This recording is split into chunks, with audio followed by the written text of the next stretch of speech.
And that's Phil going, "Are we done yet?" Hey, look, Ma, it's chicken nuggets. It's chicken nuggets. Springtime is so much fun. And it is so crazy busy. The garden is rocking it. I'm super happy about that. Planting chickens still. We're still planting chickens. And I have 3 yards of dirt that I still have to move that is covered up because of all the rain that we've had. And there's a dog crate drying off in the middle of the yard. There's chickens everywhere. But that's not why you're here. The gang. When you come around the corner and you're met with the entire gang. But what's that? Who are they? The chickens are like, they don't have feathers. Nope, they don't have feathers. Hello, everybody, and welcome to SuttonsDaze. If you're new here, my name is Lisa, and we are all about pantry preparedness. And all of my new housemates here, housemates? No. Property mates? Yeah, okay. Are part of our pantry preparedness. And so I thought I would introduce you a little bit. You met the chicken nuggets, and you met most of the flock. There's Big Red. He's a bit of a butthead, but he's a really good rooster.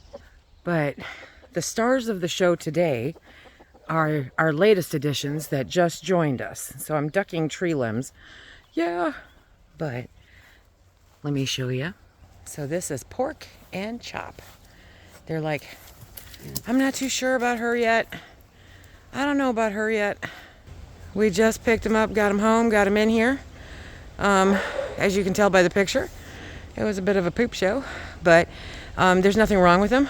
Piglets get stressed when they're scared, and so they were scared. They were in a dog crate in the back of the car, in the back of the truck, not the pickup truck. I am that person that says, no, I am not transporting them where they are terrified in the back of a pickup truck. So Phil very kindly, tolerates me, and he tarped. He put a big tarp inside the new truck, and then put the crate on top of it, and we went and got him, loaded him up, and they said, thank you very much, and immediately started pooping. So they did that all the way home. Thankfully, it wasn't a very long ride, but they are getting acquainted with their new digs and saying, hey, and I have scouted out this fence line something fierce, because pigs will walk through the bottom part of cattle panel or hog panel. I don't care what anybody tells you. Little pigs, when they're 8 weeks old, will. We typically get a couple of old hay bales at the beginning of the season, so it gives them something to, play with. And yep, that's what they're doing. But that is the pig hut that Phil built with his friends and his son.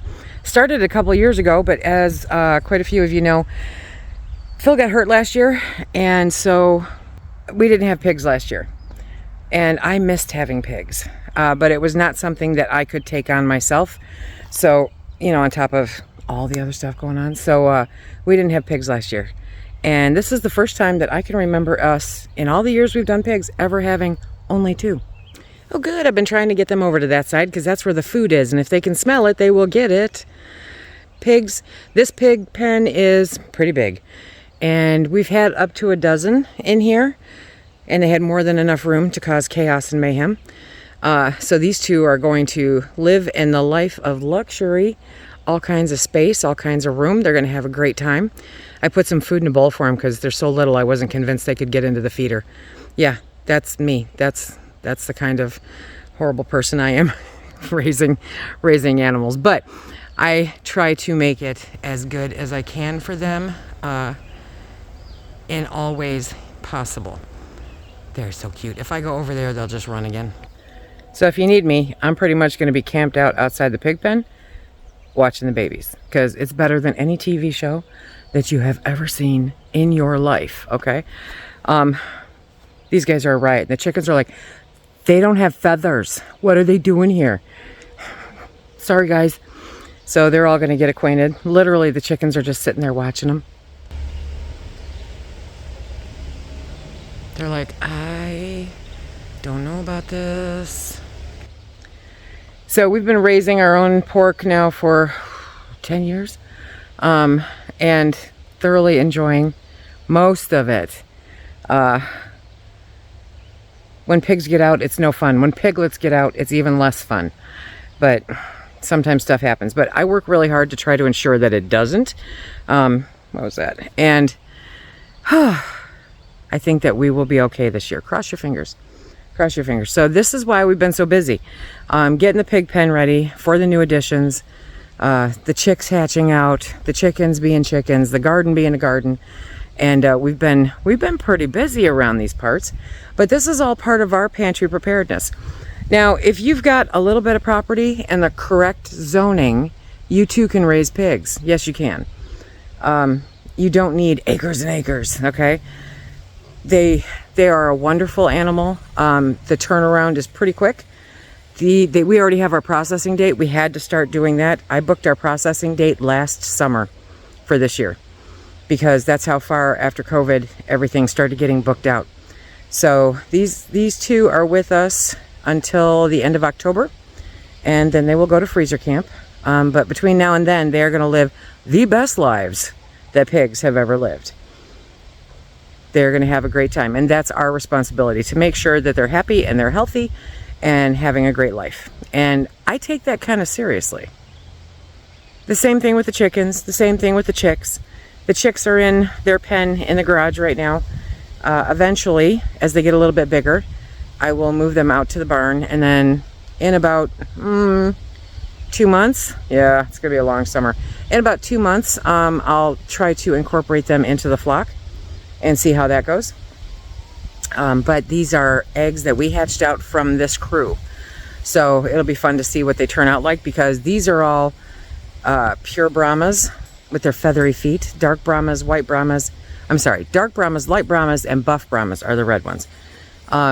And I love these chickens with their feathery feet, and they're big and they're buffy. And so if any of those chicks are roosters, which with my luck, they are, then they're going to turn into meat chickens. But any of the hens will be staying with us. I've got 3 roosters right now. We're down from 4 because the flock decreased in number and it became an issue. But my friend adopted the one rooster that we had because she didn't have a rooster, so she was always getting her fertilized eggs from me. And I'm like, you want a rooster? She's like, yeah, that'd be great. So this is, like I said, part of our pantry preparedness. A lot of places now you can have chickens. It's not the cheaper way to go. I'll tell you that straight up. I just saw that someplace in Iowa is going to have to dispatch 4,000 birds. 4,000 birds are going to be dispatched because of the bird flu. Because these factory farms are just not good. They're not safe. And now they're going to dispatch all of those chickens. So that's 4 million chickens not producing eggs for everyone. And my first thought is, get a couple chickens, okay? Get a couple chickens. We have 35 adult. We're adding, the ones that are hens, and that's still not going to be enough. I'm still going to hatch out more chicks this year and add them to the flock as the season goes on. But we have a surplus of eggs, and we sell our eggs. And even during the worst of times when they were getting those horrible prices for eggs, we put a sign out front that said $3 a dozen. My name is not Walmart. I'm not here to mess with people. I'm here to help people. And so we did.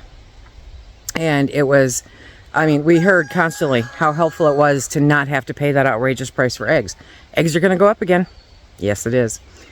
As far as the dairy cows getting this flu, it is treatable with the dairy cows, so all they have to do is treat their cows. That's all they have to do. But as long as we keep doing this factory farming, we're going to have issues. And the factory farms are where they get cow farts are bad for the environment, okay? Animals raised properly don't have that problem. They don't. They said, I don't know what it is about this apple tree branch, but we like it. I'm just letting the branch dry there. We're chilling. It's cool. Chickens don't like the heat, right? Their body temperature is 104. Look at these two. They're like, we found the food bowl. Now all we got to do is get them to find the water dish that's in that corner. So we might actually be coming down to a even keel here coming up shortly. The garden is all planted, you know, for the most part. The chicks have hatched the first round. The chickens are doing good. Now we've got our pigs, and I'm hoping within the next couple weeks we can kind of coast through summer and get out and enjoy a little bit of it. Go to the beach, collect some rocks, you know, that kind of stuff. Because now my pantry tasks are set up. Now we just have to keep everybody alive and we'll be good. Do you raise any of your own livestock? Throw it down in the comment section down below. I would love to know. We have a small property and it's very heavily wooded, which I like. I like having the surround of trees, you know. It makes me happy. But it does have, you know, its issues. Predators and that kind of stuff. But we're good. We've been here for a while now. And I'm probably going to die here unless I win the lottery and I don't buy tickets. So that's highly unlikely. But I thought you guys might like to see some of the chaos that is our life around here. I'm going to peek you through the fence here. Garden is doing spectacular. Beans are coming up. Tomatoes are doing good. Everything's doing really good. So I'm hoping to spend the rest of the summer weeding and hanging out with the pigs and the chickens. So if you need me, you know where to find me. I love this time of year a lot. And remember, when you plant your chickens, lean them to the left, put them in nice loamy soil, and they will grow. Trust me. Okay, I hope everybody's having a great day, and we will catch up with you later on the week with more pantry preparedness stuff. Until next time, be safe.